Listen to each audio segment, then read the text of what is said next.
With hurricane season upon us, people who live along the Gulf Coast are all too familiar with what it means to brace for impact. But out west, they have their own kind of hurricane as well, and they're being ranked. And we're talking to the Weather Channel's Dr. Matt Sitkowski and Carl Parker on what this means and what we can expect out west.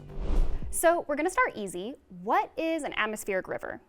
Well, it's a column of very high moisture content air that transports a terrific amount of moisture from the tropics into the mid-latitudes. And even though it only takes up 10% of the circumference of the Earth at any given time, it transports 90% of the moisture that moves poleward from the tropics and into the mid-latitudes. Yeah, and I'll add that this sort of river of moisture in the atmosphere, they can be hundreds of miles long and occur anywhere in the world. And here in the United States, we frequently see them take aim along the western U.S., especially during the wintertime.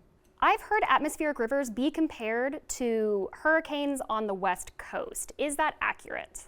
So I'll say one thing with atmospheric rivers and hurricanes, very different meteorologically, but I think the way folks on like the East Coast, Gulf Coast hear tropical storm hurricane, they perk up, start paying attention. Folks on the West Coast hear atmospheric river, they start paying attention to the forecast more. So they both have that sort of headline attention getting aspect to them. If you were to get a ranking with that, a category 2, so 2 out of 5, so it starts to give you that sense of scale. Okay, 2, maybe this is something we can handle, maybe it's not too bad. Sometimes it depends also on what the current state of everything going on. Do we just have one? Are the rivers already high? That can make a big difference too, right? The higher you go, 3, just like when hurricanes, 3 getting much bigger, 4s and 5s, much bigger deal. With atmospheric rivers, it means we're going to have a lot of moisture coming into my location, and it's probably going to stick around for a long time. So that's when you want to start to look specifically more at what are the actual rainfall totals, and what are some of the rivers and what are their flood forecasts. And based on that, you could actually have to take some actions. Could you describe this ranking system? What are the numbers? What do they mean? It's a 1 through a 5, and it's measuring specifically the amount of moisture that is coming through. And I don't know what the exact values are, but you're measuring the total vapor content of the atmosphere associated with that river. So as we move into the future, can we expect to see more coming out about atmospheric rivers? And what does that mean? How does that tie into climate change in the future?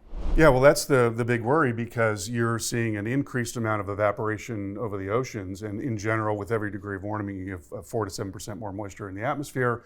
And so that means that more moisture is going to be available for these storms as these ARs come in. And so there have been some papers, and I know you've seen this, about hydrologic whiplash in California. We've always had these ranges where we go from really wet to very dry in California because it's an arid climate, but also sits next to an ocean.